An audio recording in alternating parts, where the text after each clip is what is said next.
Pernahkah kamu melihat ada orang yang ketika berada di lingkungan masyarakat, atau tongkrongan, atau di suatu komunitas tertentu, mereka begitu menarik perhatian. Kehadiran mereka membuat sebagian besar orang di sana tidak cuma nyaman, tetapi juga dibuatnya kagum.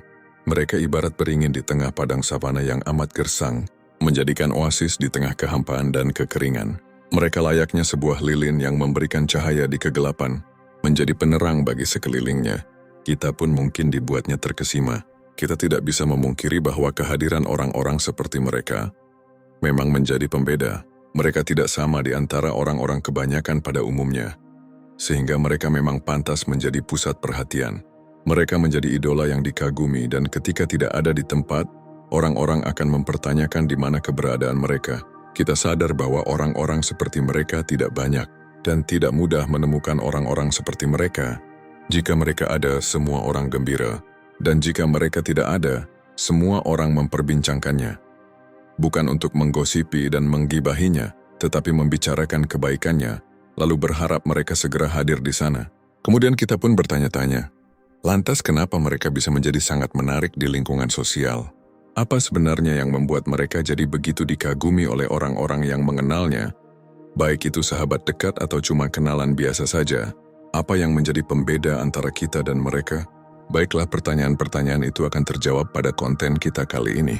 Fokus dan simaklah pembahasan mengenai 10 kebiasaan yang akan bisa membuatmu tertarik di lingkungan sosial seperti mereka tadi. Kamu tentu saja mau menjadi seperti mereka yang kehadirannya begitu membuat nyaman dan dikagumi. Serta ketika tidak berada di sana, kita pun ditunggu-tunggu kehadirannya.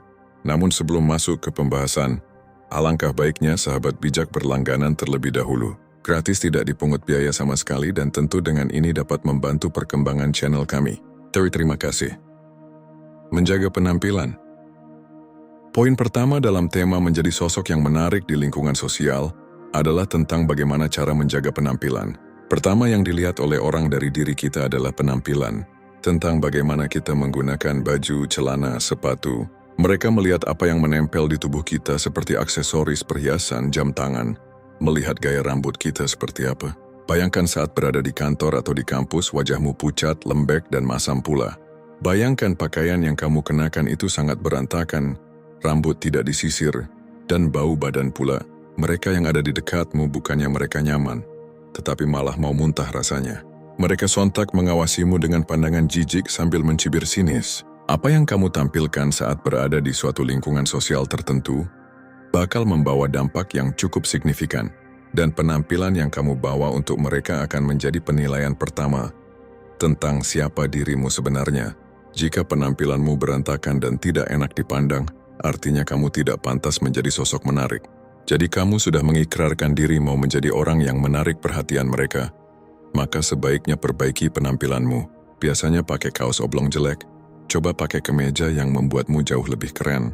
Semprotkan parfum sehingga mereka bakal lebih betah saat bersamamu. Kalau biasanya pakai sandal kalau pergi nongkrong, cobalah pakai sepatu. Pakai jam tangan yang tidak perlu harus terlampau mewah. Tetapi setidaknya dengan itu kamu bisa jauh lebih percaya diri.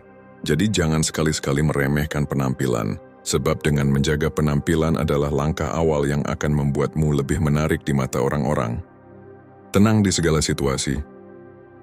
Orang yang tenang seperti air danau sehingga mereka layak menjadi sosok menarik. Sementara orang yang gampang gelisah dan panik ibarat air di samudera yang ombaknya amat tinggi. Bukannya menarik, mereka justru tampak menakutkan. Seperti itulah gambaran sosok menarik dan tidak menarik di mata orang-orang yang mengenalnya. Mereka yang menarik dan dikagumi pasti menerapkan prinsip yang telah diajarkan oleh para filsuf Stoik, mengenali pengendalian diri. Mereka yang menarik mampu menggunakan rasionalitas untuk mengelola emosi yang muncul, meskipun saat berada pada situasi yang membuat mereka sangat tertekan.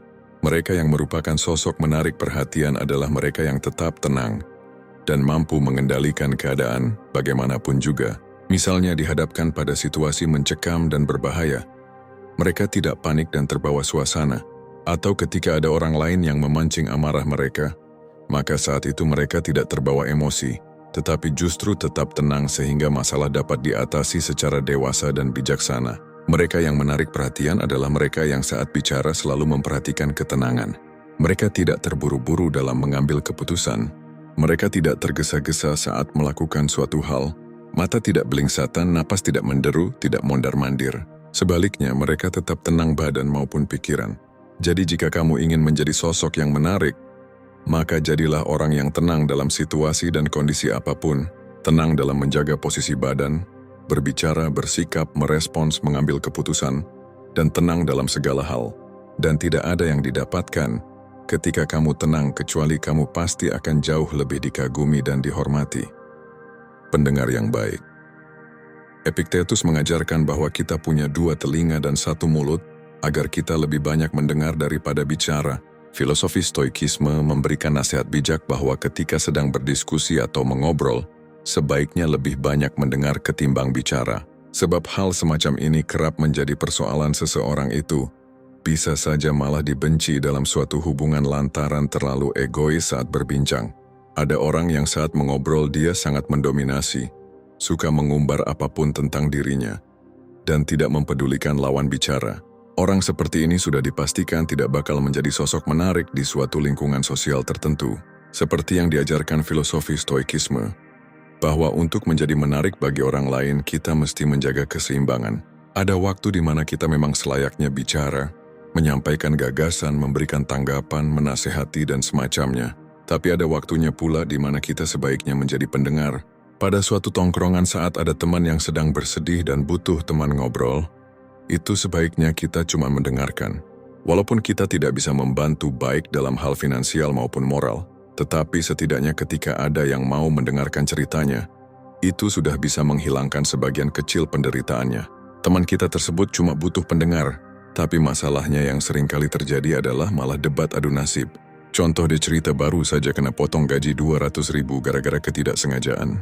Nah, kita bukannya prihatin, tetapi malah mengadu nasib siapa yang paling buruk dengan mengatakan padanya bahwa kita kemarin-kemarin kena potong gaji yang lebih besar dari itu, 500.000. Hal seperti ini tidak pantas dilakukan kalau kamu mau menjadi sosok menarik. Temanmu sedang bersusah hati dan butuh pendengar, tapi kamu malah ikut curhat tentang masalahmu yang membuat dia malah jadi semakin memburuk. Bijaklah dalam suatu hubungan tertentu dimanapun. Kamu punya hak untuk bicara. Hanya saja di sini kamu sebaiknya juga menghargai kehadiran orang terdekat. Lebih banyak mendengar bukan tanda bahwa kamu bodoh dan tidak mengerti persoalan. Melainkan ini adalah tentang keseimbangan sehingga menjadi modal kamu untuk menjadi sosok yang lebih menarik di mata orang lain.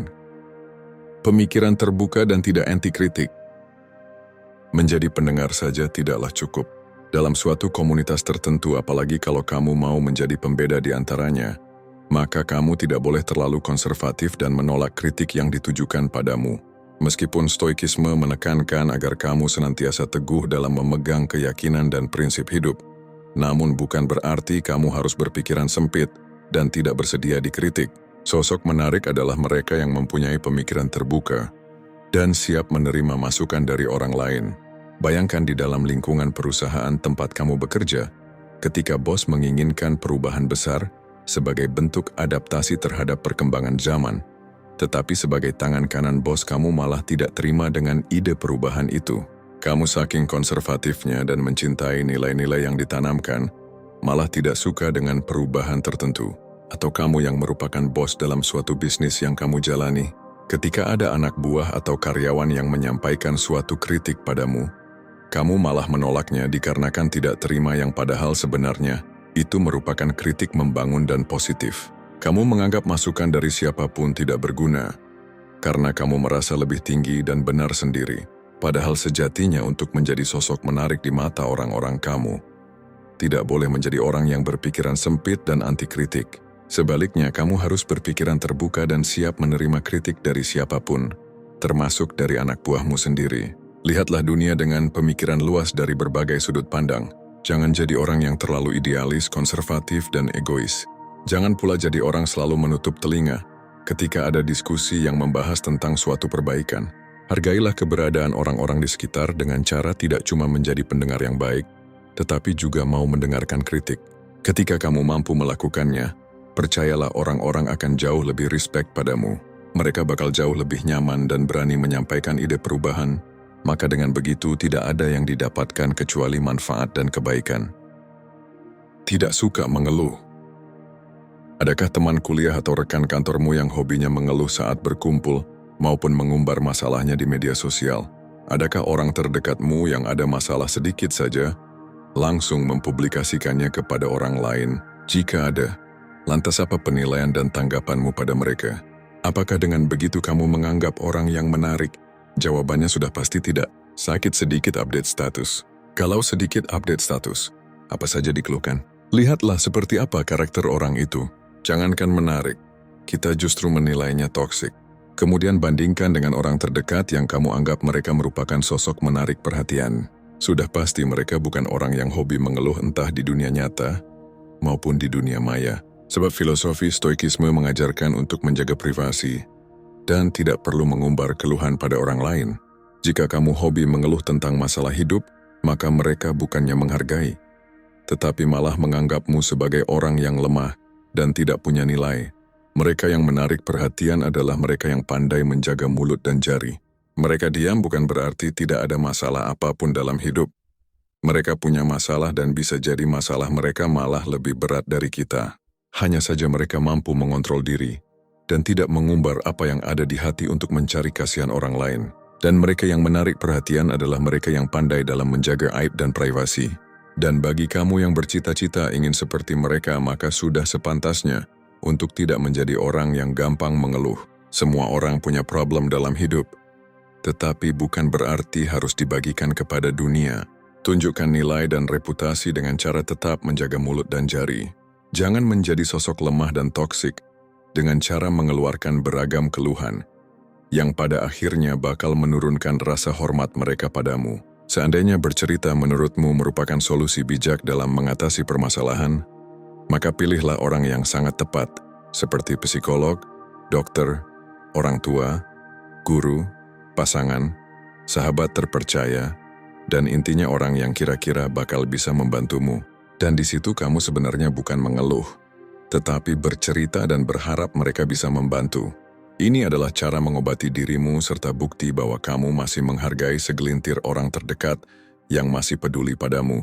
Bukan dengan cara mengumbar kesedihan dan masalah di media sosial, sebab itu tidak ada guna sama sekali, dan justru membuatmu jatuh di mata orang-orang. Bicaralah secara bijak pada orang yang sangat tepat jika itu memang merupakan langkah terbaik. Toleransi dan berempati. Terima dan hargai setiap perbedaan yang ada. Beda itu biasa.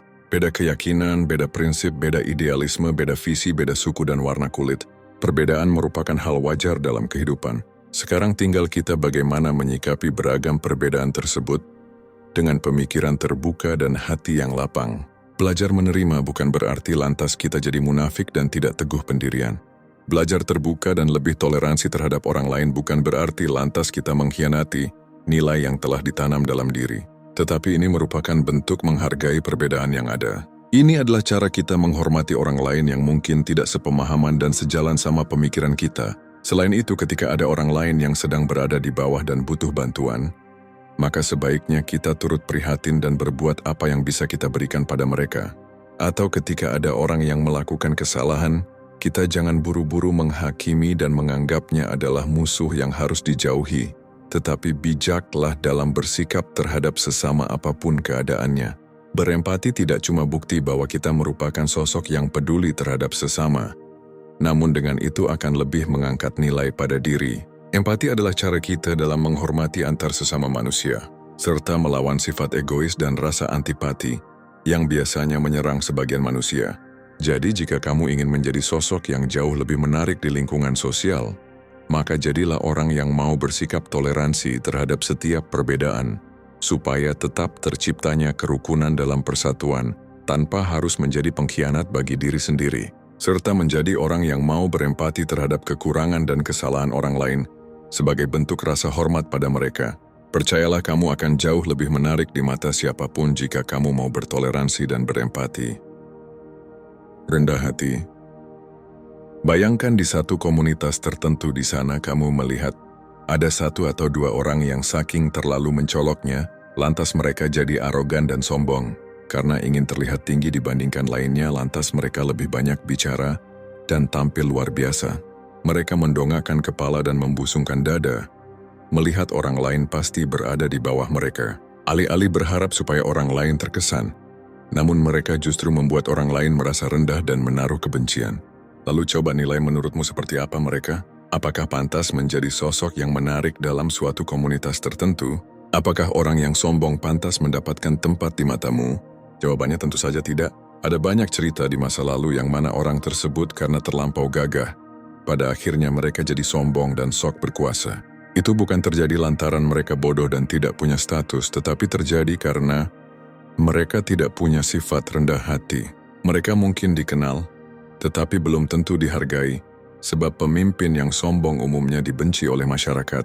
Oleh karena itu, jika kamu ingin menjadi sosok yang menarik perhatian di lingkungan sosial, seperti di suatu komunitas tertentu, maka wajib bagimu untuk menjadi pribadi yang rendah hati. Epictetus berkata bahwa jika kamu ingin berkembang, maka bersiaplah dinilai bodoh dan tidak tahu apa-apa. Itu bukan sebuah kenyataan dan rasa tidak percaya diri, melainkan bukti bahwa kamu bukanlah orang sombong, sok pintar, dan menganggap dirimu sudah sempurna di atas banyak orang. Salah satu sifat dan kebiasaan orang yang menarik di mata orang-orang adalah tetap rendah hati. Walaupun sebenarnya mereka memang berada di atas orang lain, realitanya mereka pintar, kaya, kuat, dan populer. Hanya saja mereka jauh lebih menarik dan dikagumi lantaran punya sifat rendah hati. Tidak ada yang dibawa dari sifat rendah hati kecuali kebaikan dan kekaguman dari orang lain. Jadi karena itu tanamkanlah sifat rendah hati dan jangan pernah sombong atas segala pencapaian diri. Tidak cuma rendah hati, ada lagi hal yang mesti kamu perhatikan dan ini masih ada kaitannya juga dengan kesombongan. Mari masuk ke poin nomor 7. Tidak pamer dan bangga diri. Orang yang sombong biasanya hobi pamer dan bangga diri. Mereka memamerkan harta, bentuk fisik, kelebihan, pencapaian, dan apapun yang bisa dibanggakan. Mereka senang saat ada orang lain yang melihat apa saja yang ada pada diri mereka. Ya, mereka memang senang atas hal itu, tetapi sejatinya mereka telah kehilangan nilai pada diri mereka sendiri. Bayangkan ketika kamu berada pada posisi seperti mereka, dan kamu tidak paham nilai-nilai yang diajarkan stoikisme. Bukannya menjadi menarik dan dihormati, sebaliknya, kamu malah dibenci dan dijauhi karena kesombongan, suka pamer, dan bangga diri. Namun jika kamu tidak mau hal itu terjadi, maka sudah sebaiknya untuk lebih kalem dan tidak menonjolkan apapun pada dirimu. Tidak ada yang melarangmu mengenakan pakaian bagus. Tidak ada yang melarangmu membawa mobil mewah. Tidak ada yang melarangmu punya prestasi dan pencapaian. Dan tidak ada yang melarangmu untuk jadi orang kaya, pintar, dan hebat. Hanya saja ini adalah tentang kontrol diri supaya kamu tidak jadi orang yang suka pamer dan bangga diri. Bersikaplah biasa saja terhadap apapun yang kamu punya. Nikmatilah dan tidak perlu pamer pada orang lain guna mengharapkan validasi dan tepuk tangan. Bijaklah dalam bersikap saat kamu sudah punya segalanya. Maka dengan begitu orang-orang terdekat bakal jauh lebih nyaman dan menghormatimu. Jauhkan sifat sombong. Silakan menjadi yang terbaik dengan tetap rendah hati, tanpa perlu pamer demi mengharapkan pujian dari siapapun. Berbuat baik tanpa pamrih. Untuk menjadi sosok menarik dalam suatu hubungan sosial tertentu, kamu sebaiknya punya sifat dermawan dan rasa kepedulian yang tinggi. Kaya saja tidak cukup, kamu juga harus punya hati yang baik bagi sesama. Ketika ada orang yang butuh bantuan, kamu segera membantunya, baik dengan cara mengorbankan uang, waktu, tenaga, nasihat, atau cuma menjadi pendengar untuk meringankan sebagian beban di pundaknya. Untuk menjadi sosok yang lebih berarti kamu harus mau berbuat baik pada mereka. Dan perlu diperhatikan juga adalah kamu tidak perlu berharap balasan apapun dari mereka. Sebab baik saja tidak cukup kalau kamu masih berharap pamrih. Bagaimana seandainya kalau kamu memang dermawan tetapi perhitungan? Kamu suka mengungkit-ungkit kebaikan yang pernah kamu berikan. Kamu suka berharap agar orang lain memberikan yang sama seperti yang kamu berikan, atau bahkan lebih dari apa yang kamu berikan. Apakah hal semacam itu pantas melekat pada sosok yang dianggap menarik bagi orang-orang di sekitarmu? Jawabannya tentu saja tidak. Tidak ada tempat bagi kamu yang pelit, dan tidak ada tempat pula bagi kamu yang baik tetapi masih berharap pamrih. Tanamkan keikhlasan dan ketulusan dalam hati saat berbuat baik. Berikan lalu lupakan, dan biarkan Tuhan yang nanti akan membalas segalanya. Teguh pada prinsip dan nilai. Baiklah, sekarang kita sudah masuk pada bagian terakhir dalam perjalanan singkat kita pada hari ini. Poin ke-10 dari sifat dan kebiasaan apa saja yang dimiliki dan dilakukan oleh sosok menarik di lingkungan sosial adalah mereka teguh pada prinsip dan nilai. Ketika keyakinan di dada mereka sudah kokoh dan prinsip yang mereka tegakkan sudah berjalan baik, maka mereka pasti berkomitmen sepenuh hati dan sekuat tenaga dalam menjalani dan menjaganya. Mereka tidak akan goyah meski berada pada situasi apapun. Tidak ada yang bisa mengubah keyakinan dan prinsip dalam hidup. Tadi sempat disinggung tentang toleransi. Mereka yang menarik dan dikagumi adalah mereka yang berpikiran terbuka dan menghargai perbedaan. Harap perhatikan kembali bahwa mereka seperti itu bukan berarti lantas mengubah keyakinan, menghancurkan prinsip, dan merusak nilai. Di sini kita harus bijak dalam berpikir dan bersikap. Toleransi tetap jalan, tetapi konsisten terhadap apa yang sudah ditegakkan selama ini. Bayangkan kalau kamu adalah orang yang bimbang dan tidak teguh pendirian, bukannya dihargai, tapi orang-orang malah memandangmu sebelah mata karena tidak mampu memegang prinsip dalam hidup. Jadi karena itu teguhkan pendirian dengan tetap menghargai perbedaan agar terciptanya kerukunan dan tegaknya nilai persatuan. Baik, demikianlah. Saya cuma bisa berharap kita diberi kemudahan untuk bersama-sama dalam memperbaiki diri, menjadi sosok menarik dalam suatu lingkungan sosial, dan lebih dihargai. Doa telah dipanjatkan, keikhlasan telah ditanamkan, dan usaha telah dijalankan. Maka selebihnya biar Tuhan yang memberikan hasil terbaik seperti yang didambakan. Sekian konten kali ini. Jika kamu tidak mengikuti channel Sahabat Bijak, mungkin kita tidak akan ketemu lagi setelah ini.